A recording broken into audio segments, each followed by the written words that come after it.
ভক্তবৃন্দ সকলকে শ্রদ্ধা জানাই। পরম পূজ্যপাদ স্বামী স্মরণানন্দজির কথা বলতে গেলে প্রথমেই যেটা মনে হয় যে প্রথম সাক্ষাৎ কিভাবে হয়েছে এই নিয়ে আমাদের একটা স্মৃতিচারণ শুরু হয়। যে কখন প্রথম মহারাজের কাছে গিয়ে পৌঁছলাম, এটা একটা আমাদের অনুসন্ধান শুরু হয় মনের। তো এই প্রথম সাক্ষাৎ যখনই আমি চিন্তা করি তখনই রজনীকান্ত সেনের একটি গানের দুটো লাইন আমাকে খুব যেন মনের সঙ্গে মিলে যায়। আমি তো তোমারে চাইনি জীবনে, তুমি অবাগারে চেয়েছ। এই জন্য আমার কথা, এই গানটি যতবার আমি শুনি এটা আমার কথা। কেন বলছি, বেলুড় মঠে যাতায়াত ছিল, তখন বেলুড় মঠ পরিপূর্ণ। প্রভু মহারাজ প্রেসিডেন্ট, ভরত মহারাজ একেবারে অ্যাক্টিভ, ইন্দিরা গান্ধী আসছে, সিদ্ধার্থ শঙ্কর রায় আসেন, জ্যোতিবাবু আসেন, সে ভরত মহারাজের অফিস একেবারে সাংঘাতিক জমজমাট। সেই সময় আমরা বেলুড় মঠে যাতায়াত করার সুযোগ পেয়েছি। 1980 কনভেনশন আমরা দেখেছি। 1980 কনভেনশন এমন সব স্টলওয়ার্ড সাধুরা ছিলেন যাদের এখন সব বইয়ে পড়তে হচ্ছে। স্বামী হিরণময়ানন্দজি তখন উদ্বোধনে ছিলেন, তার সঙ্গে প্রায় রোজ দেখা হওয়ার মতো অবস্থা হতো। আরতির পরে ওনার সঙ্গে আমরা দেখা করতাম। এনিওয়ে, সেই সময় স্বামী স্মরণানন্দজি, আমি আগেও বলেছি এই কথা, এটি পূর্বাঞ্চলীয় একটি আঞ্চলিক যুব সম্মেলন হয়েছিল সারদা পীঠে, এখন যেটা বিদ্যা মন্দিরের ক্যাম্পাস। সেখানে একটা সুন্দর বিরাট প্যান্ডেল করে যুব সম্মেলন হয়েছে, আবাসিক যুব সম্মেলন। 6 দিন যুবকরা থাকবে, অন্তত 2500-3000 যুবক 6 দিন ওখানে থাকবেন। আমরাও থাকার সুযোগ পেয়েছিলাম। সে এত স্বামীজি চর্চা, আলোচনা, এবং বহু বিদগ্ধ পণ্ডিত, তারা অনেকেই আজকাল নেই, তাদের সকাল থেকে সন্ধ্যা অবধি বিবেকানন্দ চর্চা, পাঠ, আলোচনা এবং পূজনীয় মহারাজদের আশীর্বাণী বিকালে, এইসব ছিল এই 6 দিনের সম্মেলনে। সেটি একটা অপূর্ব অভিজ্ঞতা। সে এই যুব সম্মেলন শুনে যে কোনো একটি যুবকেরই একটু সেবা করার ইচ্ছা হয়তো হতেই পারে। আমাদের ভেতরেও একটু হয়েছিল। আমরা গ্রামে কয়েকজন মিলে গ্রামে সেবা করার জন্য ছুটে গেলাম। কোনোই প্ল্যান প্রোগ্রাম নেই, ওষুধপত্র সঙ্গে নিয়ে গ্রামে আরো গ্রামের কিছু ছেলেদের সঙ্গে আলাপ ছিল, তো ওরা ওই গ্রামে নিয়ে গেল। সেবা তো আরম্ভ করলাম, মনে হলো অনেকটা স্বামীজিকে বুঝে ফেলেছি বোধহয়। এরকম একটি যে খালি পড়লে তো হবে না, কিছু করে দেখাতে হবে। তো আমরা মনে হলো যে কিছু একটা বুঝেছি, কিছু পেয়েছি বোধহয় এই যুব সম্মেলন থেকে। কিন্তু সেটা পরে আমাদের ভুল ইয়ে হলো, যখন এই পূজনীয় স্বামী স্মরণানন্দ যে খবরটা পেলেন যে কিছু ছেলেরা কাজ শুরু করে দিয়েছে, তারা গ্রামে যাচ্ছে। ও সময়টা 1982 সাল, 82-র পরে বোধ 83 হবে। তা মহারাজ তো আমাকে ডেকে পাঠালেন, এই যে বললাম তুমি তো আমার চেয়েছো অবাগারে, তো তিনি আমাকে ডেকে পাঠালেন। আমি তো মহারাজের কাছে গেলাম। সেটা আগেও বলেছি যে মহারাজ তো বিন্দু মাত্র কোনো সিম্প্যাথি, কোনো এনকারেজমেন্ট তো কিছু নেই, রীতিমতো রাইট অ্যান্ড লেফট আমাদের ফায়ারিং করলেন, এবং যেসব ফায়ারিং এর কথা সেসব এখন ভুলে গেছি, কিন্তু একটি লাইন আমার পরিষ্কার মনে আছে এবং সারা জীবন মনে থাকবে। ও, এটার নাম সেবা না? কয়েকদিন ওষুধপত্র নিয়ে গ্রামে কিছু সেবা হচ্ছে, তারপরে কোনো একজন কন্যাদায় গ্রস্ত পিতামাতার জামাই হয়ে গিয়ে তাকে উপকার করা, এই সেবা, এটার নাম সেবা?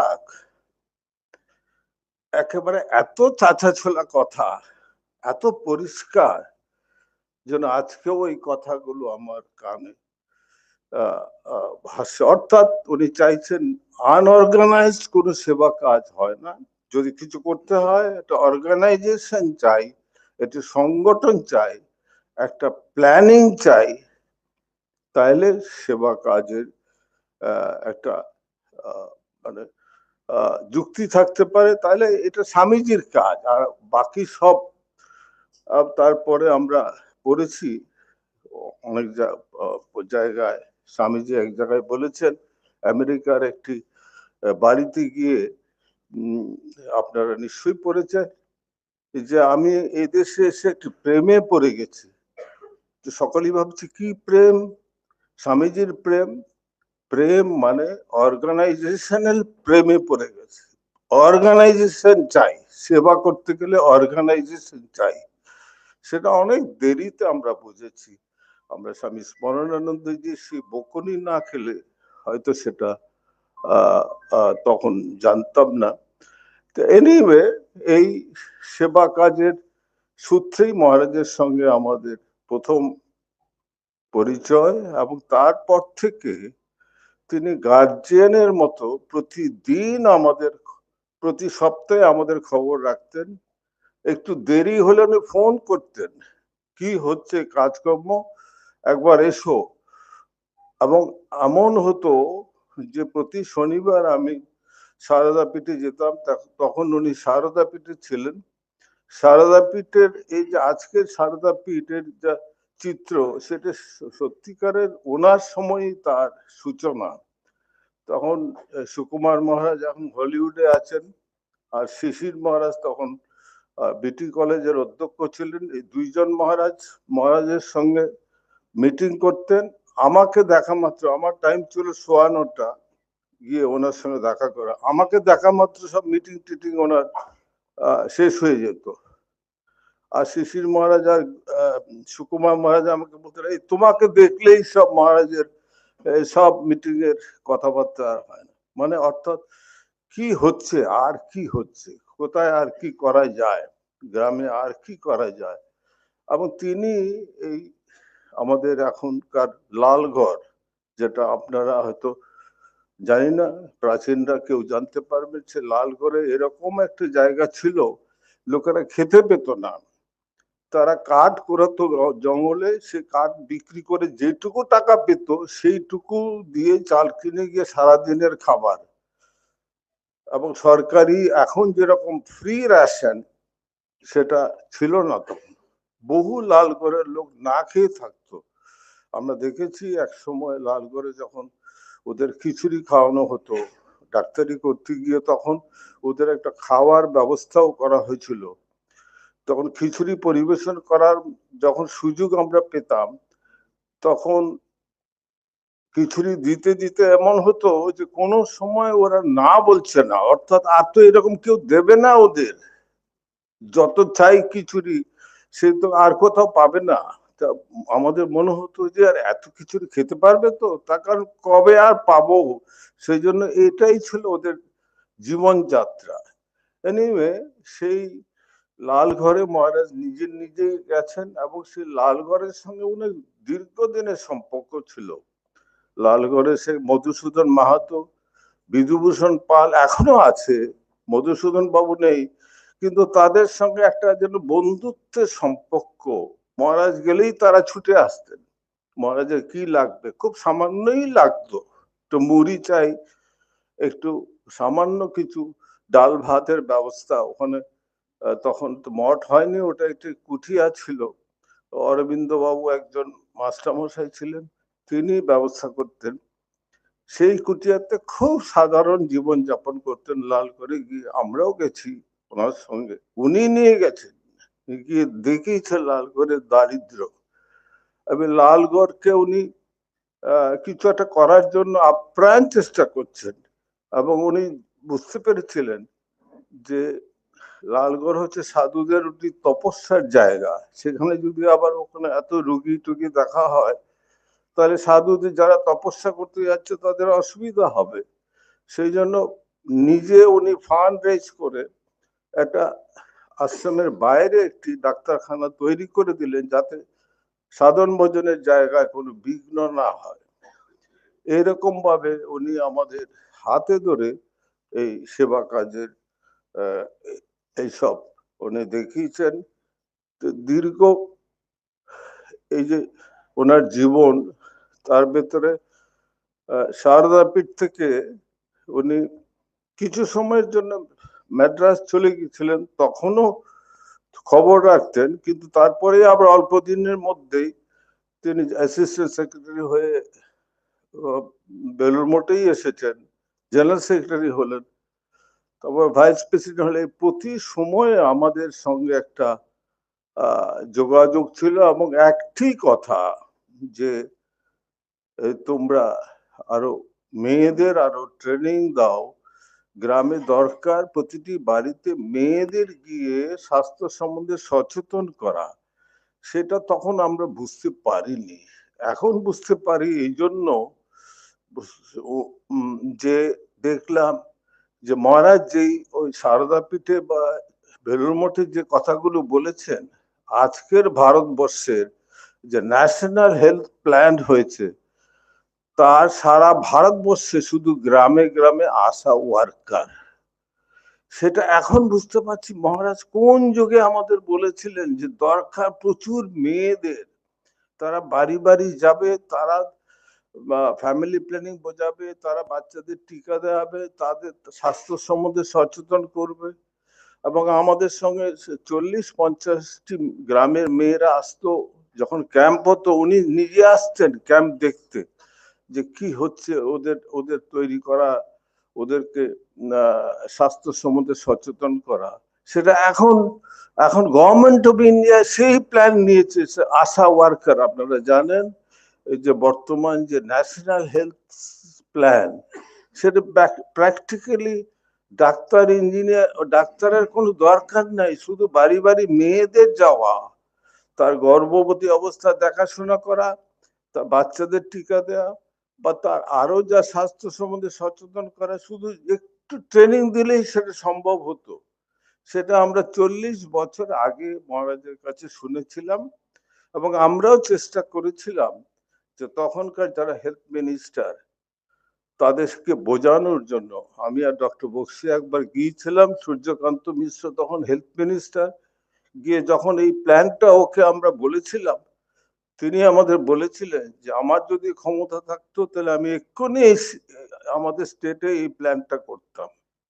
অবশ্যই সেটা স্টেটের প্ল্যান হয়নি, পরে এটা government of India national health mission বলে এখন যেটা চলছে, সেটা সারা ভারতবর্ষেই চলছে। তো এহেন সাপোর্ট আমরা ওনার কাছে পেয়েছি। উনি সুন্দরবনের কিছু কাজ করার জন্য নিজে গেছেন, সুন্দরবনের কাছাকাছি ক্যানিং এর একটি গ্রাম উনি নিজে নিয়ে গেছেন, এবং নরেন্দ্রপুর লোকশিক্ষা পরিষদের যে লোকশিক্ষা পরিষদের যে শিবশঙ্কর বাবুর সঙ্গে, ওনার সঙ্গে আমাদের যোগাযোগ করে দিয়েছেন। মানে কাকে দিয়ে কি কাজ হবে সেটি খুব উনি ভালো বুঝছেন।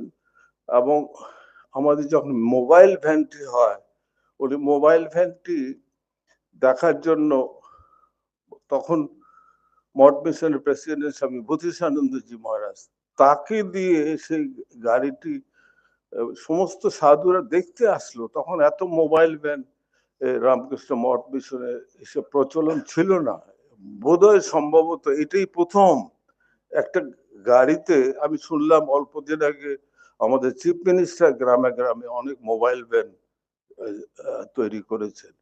সেটা গ্রামে যে কোনো জায়গায় একটা মোবাইল হসপিটাল, এর ভেতরে ডাক্তার সিস্টার সব থাকবে।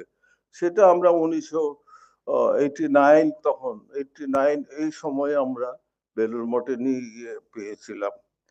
যাই হোক, তারপরে ওর ওই যে বললাম তিনি আমাকে চেয়েছেন, তিনি আমাকে কাছে করে নিয়েছেন। এরপরে যখন উনি জিএস হয়েছেন, জেনারেল সেক্রেটারি, তারপরে বিদেশ যাওয়ার উনি অনেক সুযোগ হয়েছে।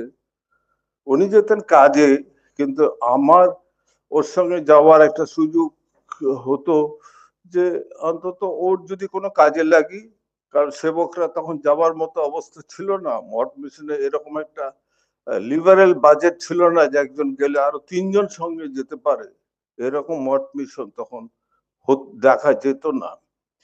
তো সুতরাং উনি একাই যেতেন সব জায়গায়, এমনকি আমেরিকা, সাউথ আফ্রিকা ওর সঙ্গে আমি গেছি একাধিকবার, চায়না গেছি, উনি একাই গেছেন। তা সেবকরা আমাকে একটু এগিয়ে দিতেন, আপনি সঙ্গে যান না, আপনি তো আপনার টাকাই যাচ্ছেন, মঠের টাকায় তো যাচ্ছেন না, কিন্তু আপনি গেলে একটু মহারাজের সুবিধা হবে। তো গিয়ে দেখেছি কি সাধারণ জীবন। এবং উনি যেসব জায়গায় গেছেন, প্রতিটি জায়গায় কি করে রামকৃষ্ণ বেদান্ত প্রচার হয়, কি করে রামকৃষ্ণ বেদান্ত কেন্দ্র তৈরি হয়, এটাই ছিল ওনার প্রধান লক্ষ্য। উনি যেখানে গেছেন, জার্মানিতে গেছেন, সেটি প্রথম সেন্টার হয়েছে, আজকে যেখানে বাণী সানন্দ রয়েছে, একাধিক জায়গায় হয়েছে, কিন্তু উনি গিয়ে প্রথমেই বললেন জার্মানিতে এই জায়গায় আগে সেন্টার হওয়া উচিত। সাউথ আফ্রিকা গেছেন, সাউথ আফ্রিকার সমস্ত জায়গাগুলো ঘুরেছেন, আমরাও ওর সঙ্গে যাওয়ার সুযোগ পেয়েছি, এবং সব জায়গায় আজকে বেদান্ত সেন্টার হয়েছে। অস্ট্রেলিয়া গেছেন, তার সঙ্গে আমার যাওয়ার সুযোগ হয়েছে। একটিও সেন্টার ছিল না অস্ট্রেলিয়া, একটি মাত্র সারদা মঠের সেন্টার ছিল সিডনিতে। আজকে অস্ট্রেলিয়া 6টি সেন্টার হয়েছে। উনি শুরু করেছেন যে অস্ট্রেলিয়া এত বড় একটি মহাদেশ, সেখানে একটিও বেদান্ত সেন্টার নেই, হতে পারে না। সেখানে অস্ট্রেলিয়াতে এখন 6টি সেন্টার। নিউজিল্যান্ড, নিউজিল্যান্ড একটি দেশ, এত সুন্দর জায়গা, পৃথিবীতে খুব কম আছে, ছবির মতো দেশ। উনি সেই জায়গায় 2 দিন ছিলেন, আমাদেরও থাকার সুযোগ হয়েছিল। নিউজিল্যান্ড সারা দেশটা উনি গাড়িতে ঘুরেছেন। মিস্টার হর্মগম বলে ওনার একজন খুব ট্রাস্টেড, ওনার পরিচিত একজন ভক্ত ছিল, সে গাড়ি নিয়ে ঘুরিয়েছেন, সারা নিউজিল্যান্ডটা গাড়িতে ঘুরেছেন। উদ্দেশ্য শুধু একটাই, প্রকৃতিকে উনি খুব ভালোবাসতেন। প্রকৃতি যেখানেই আছেন, আমেরিকায় গিয়ে উনি দেখতে চাইতেন বড় বড় রেডউড গাছ। রেডউড গাছ আপনারা জানেন না, ছবি দেখেছেন কিনা, একটা বিশাল বটবৃক্ষের চেয়েও বড় এমনও গাছ আছে আমেরিকায়। রেডউড গাছটা এত বড় যে মাঝখান দিয়ে রাস্তা চলে গেছে, গাছটাকে কেটে দিয়ে গাড়ি যাতায়াত করতে পারে গাছের ভেতর দিয়ে, কিন্তু গাছটা অবিকল যেরকম আছে সেরকমই আছে। সেটা দেখতে উনি গেছেন। এই প্রকৃতি তার ভালোবাসার, ভালো লাগার জিনিস। বড় শহর, বড় বাড়ি সব দেখার খুব একটা অত ইচ্ছা ছিল না। কোথায় কি পাহাড়, কোথায় গাছপালা, কোথায় বাগান, এইসবই দেখতেন। সে নিউজিল্যান্ডে উনি সারা নিউজিল্যান্ডটা 2 দিনে ঘুরেছেন। করে শুধু আমি বুঝেছি, রাত্রি যখন থাকতাম, ও এত এলাহি ব্যবস্থা ছিল না, হোটেলে থাকার মতো এত লিবারেল বাজেটও ছিল না, সুতরাং ভক্তদের বাড়িতেই থাকার জায়গা হতো। এমনও হয়েছে যে উনি যে ঘরে আছেন আমিও সেই ঘরেই আছি, নিচে শুয়ে আছি, তাতেও ওনার কোনো ভ্রুক্ষেপ নাই, এত সাধারণ জীবন। তা এই নিউজিল্যান্ড, তারপরে আমি দেখলাম যে আমরা বোঝার চেষ্টা করছিলাম এত ঘোরার উদ্দেশ্যটা কি। ওনার মাথায় শুধু একটি চিন্তা আছে যে নিউজিল্যান্ডের যে বড় বড় শহর আছে, তার কোনটিতে বেদান্ত সেন্টার করার উপযোগী হতে পারে। তো পরে আমি শুনলাম, এবং আমাদেরও মনে হয়েছিল অকল্যান্ডে এখন সেন্টার হয়েছে, এবং উনি অকল্যান্ড চুজ করে এসেছিলেন। অকল্যান্ডে ইউনিভার্সিটি আছে, সেখানে অনেক অধ্যাপক আছে ইন্ডিয়ান, সেইখানে এখন সেন্টার হয়েছে। তো এই জিএস অবস্থায় ওনার সঙ্গে আমার সারা পৃথিবীতে যাওয়ার, বিশেষ করে চায়নার কথা আমার খুব বারবার মনে হয়। উনি যখন চায়না গিয়েছিলেন, প্রায় 10 দিনের মতো ওনার সঙ্গে আমাদের থাকার সুযোগ হয়েছিল। উনি চায়নার পিকিং ইউনিভার্সিটিতে বক্তৃতা দিতে ওকে ডাকা হয়েছিল। উনি পিকিং ইউনিভার্সিটিতে ঢুকে উনি প্রথমেই দেখলে কিরকম ইউনিভার্সিটি গুলো পরিষ্কার, কোনো সাইনবোর্ড নেই দিতে হবে এসব তো কোনো স্লোগান লেখা তো নেই, কমিউনিস্ট দেশ, পরিষ্কার পরিচ্ছন্ন একটি ইউনিভার্সিটি। এবং সেই ইউনিভার্সিটি স্টুডেন্টরা ওনাকে, ওনার বক্তৃতা এরকম হতো যে একজন দোভাষী ছিল, একজন অধ্যাপক ছিলেন, তিনি চায়নাও জানেন, ইংরেজিও জানেন। মহারাজ ইংরেজিতে বলতেন, তিনি চাইনিজে ট্রান্সলেট করে দিতেন।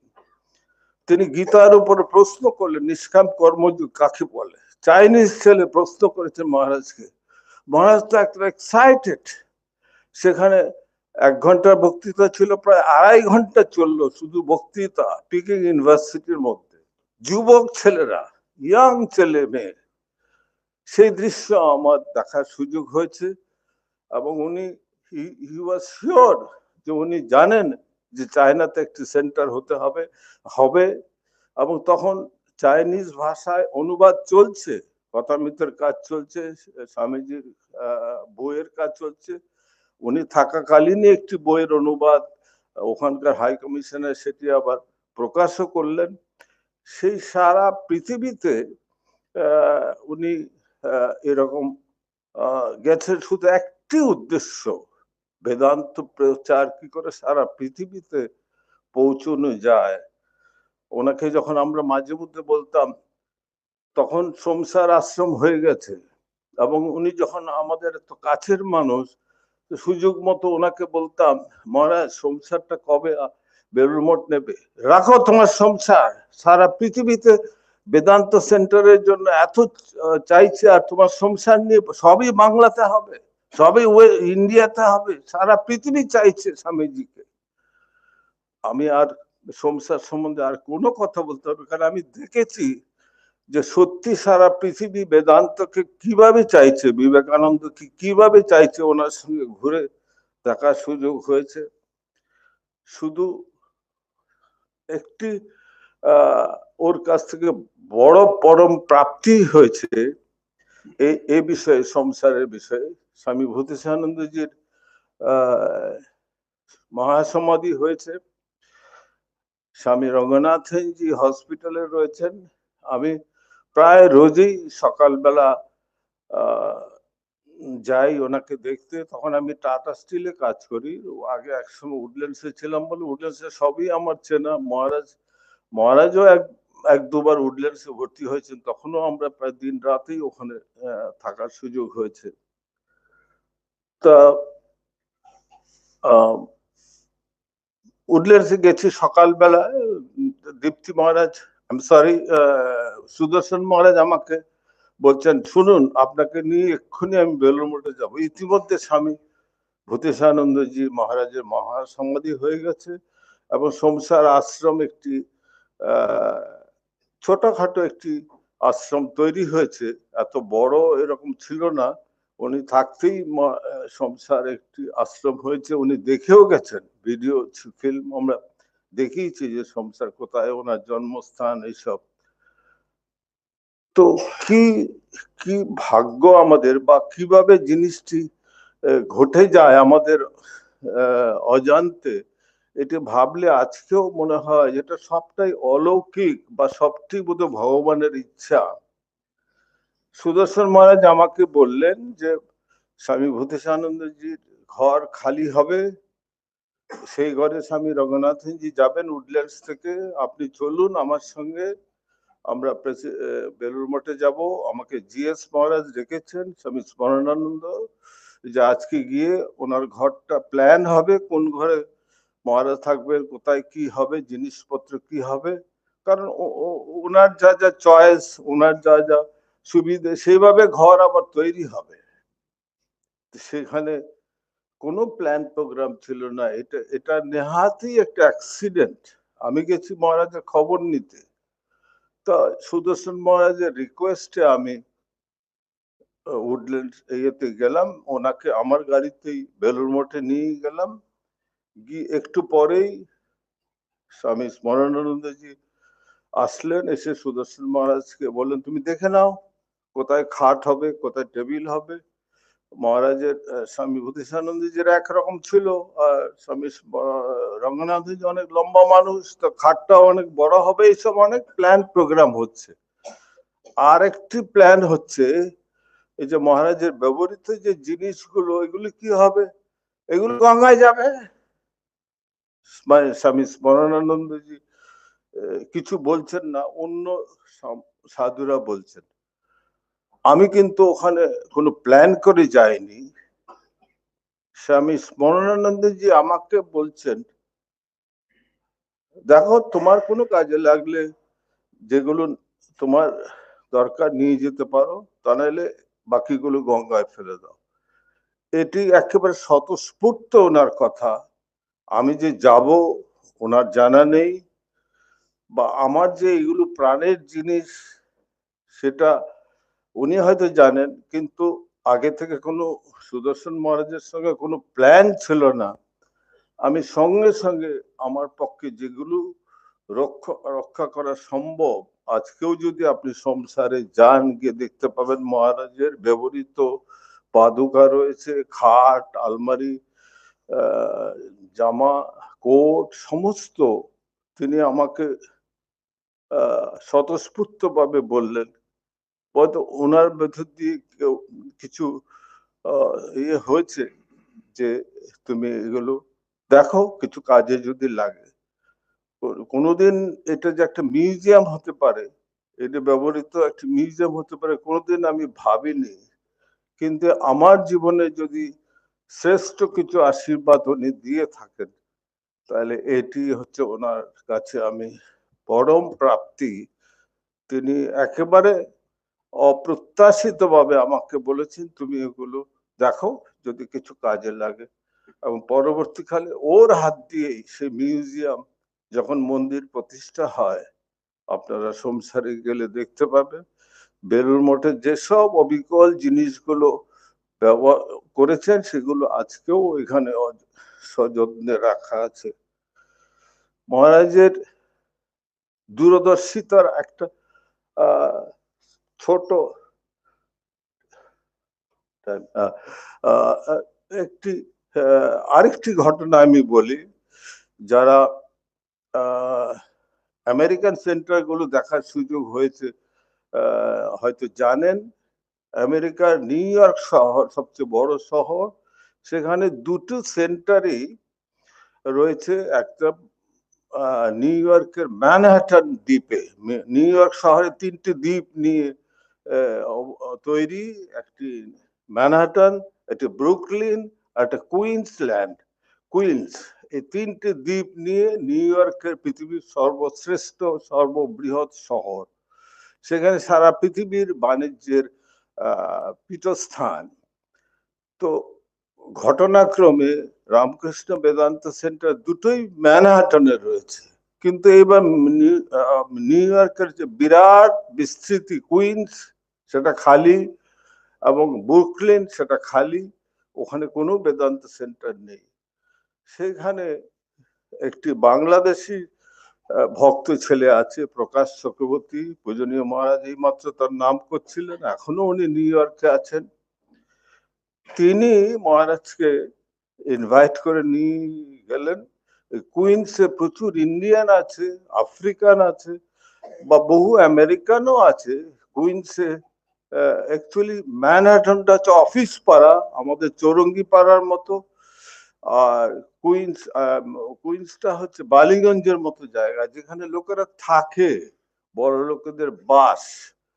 সেই জায়গায় একটি সেন্টার হওয়া দরকার। তিনি সেই যুগে ফিল করলেন এবং গিয়ে দেখলেন যে প্রকাশ চক্রবর্তী অলরেডি একটি ছোট সেন্টার বিবেকানন্দ ফিলান্থ্রপিক অর্গানাইজেশন চালাচ্ছেন। এবং উনি গেলেন, সমস্ত সাধুরা ওনাকে বললেন যে আপনি এত ঘোরাঘুরি করছেন, সকাল থেকে সন্ধ্যে অবধি সব দেখছেন, একটু দুপুরবেলা খাবার পরে বিশ্রাম করুন। বলে না, আমি ওকে কথা দিয়েছি প্রকাশকে, আমি যাব, ওই কুইন্স জায়গাটা আমার দেখার ইচ্ছা, ও কি করছে ওখানে, কতটুকু অ্যাক্টিভিটি হচ্ছে আমি দেখতে চাই। তিনি গেলেন এবং কুইন্সের যে সভাটি উনি গেলেন, সেটা এত খুশি হয়েছেন। সেখানে দেখা গেল যে যে ম্যানহাটনের যে বেদান্ত সেন্টার, তাতে যত হোয়াইট আছে তাতে অনেক বেশি হোয়াইট পিপল ওখানে রয়েছে। উনি দেখে তো অবাক যে এটা তো আরেকটা সেন্টার হওয়া উচিত। ম্যানহাটনের দুটো সেন্টার আর এখানে একটিও সেন্টার নেই, এটা তো হতে পারে না।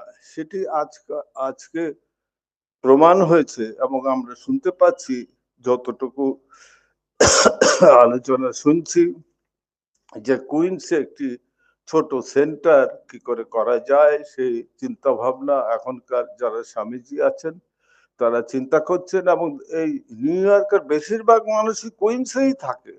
কুইন্সে ইন্ডিয়ান আছে, যারা ইন্ডিয়ান আছে, বাংলাদেশি আছে, তারা হয়তো এই জন্মে এই প্রজন্মের লোক, কিন্তু তাদের ছেলেরা তো আমেরিকান সিটিজেন, তারা তারা তো ডাক্তার ইঞ্জিনিয়ার তৈরি হচ্ছে। তাদের জন্য রামকৃষ্ণ বিবেকানন্দ প্রচার কে করবে? এবং অন্যান্য সম্প্রদায় যা সব আছে, যারা সব যোগানন্দ থেকে আরম্ভ করে বহু প্রতিষ্ঠান ওই কুইন্সে সেন্টার করে আছে। সেটি মহারাজ সেই যুগে আমার সঙ্গে তখন যখন ইন্টারাকশন হতো, শেয়ারিং হতো, উনি আমাকে বলতেন যে স্বামীজি যে সময় করেছিলেন ম্যানহাটনে দুটো সেন্টার, সেই যুগে ঠিক ছিল, কিন্তু এখন দরকার কুইন্সে একটি সেন্টার তৈরি করা। এবং সেটি আজকে উনি যা ফারসাইট করেছিলেন, যা দূরদৃষ্টি, সেটি আজকেও প্রমাণ হচ্ছে এবং সেটি দরকার। এবং হয়তো খুব শিগগিরই ওখানে কুইন্সে আরটি বেদান্ত সেন্টার দেখতে পাবো। এই দুই চারটি কথা। উনি সবসময় মধ্যপন্থা একটা কাছে মিড পাথ, একবারে এক্সট্রিম না, হবে না বা হবে এরকম হতেন না, মাঝামাঝি কিছু একটা ফলো করতেন। একবার স্বামী রঙ্গনাথেনজির একটা কিছু অপারেশনের দরকার হতে পারে। অনুরাগ মহারাজ তখন একজন ডাক্তার, আমিও একজন ডাক্তার, দুইজনের মধ্যে মতবিরোধ হচ্ছে। আমি বলছি মহারাজকে এক্ষুনি উডল্যান্ডসে নিয়ে যাওয়া উচিত। অনুরাগ মহারাজ বলছেন যে কেন উডল্যান্ডসে যাব, আমাদের নিজেদেরও হসপিটাল আছে, সেবা প্রতিষ্ঠান। আমার মাথায় রয়েছে যে সেবা প্রতিষ্ঠান তো আমাদের নিজেদের হসপিটাল, কিন্তু ভালো সার্জন কোথায়? অপারেশনটা তো একজন 90 বছরের মানুষের উপরে হবে। সেই জন্য উনি চুপচাপ শুনলেন, জেনারেল সেক্রেটারি তো, উনি চুপচাপ দুইজনের মধ্যে শুনলেন। শুনে আমাকে ডেকে পাঠালেন, শোনো, তুমি সেবা প্রতিষ্ঠানে কিসের ডেফিসিয়েন্সি দেখছো? আমি বললাম মহারাজ ভালো সার্জন নেই। বলে ভালো সার্জনকে সেবা প্রতিষ্ঠানে আনা যায় না? আমি বললাম তা যায়। বলে তাহলে সেবা প্রতিষ্ঠানে চলো। এই যে মিটপাত ওনার জীবনে বহুবার আমি দেখেছি, বহুবার। একবার লালগড় আশ্রমে সাধুদের ভেতর থেকে কমপ্লেন হলো যে আমরা ওখানে তপস্যা করতে যাই, ওখানে সব ডাক্তারখানা, এত রুগী। উনি সঙ্গে সঙ্গে ওই যে বললাম আশ্রমের বাইরে একটি কুটিয়া তৈরি করে দিলেন, সাধুরা সাধুদের মতো জবদেন করবে আর বিবেকানন্দ স্বাস্থ্য সেবার সঙ্গে সেবা কাজ করবে রুগীদের। উনি নিজে তৈরি করে দিলেন।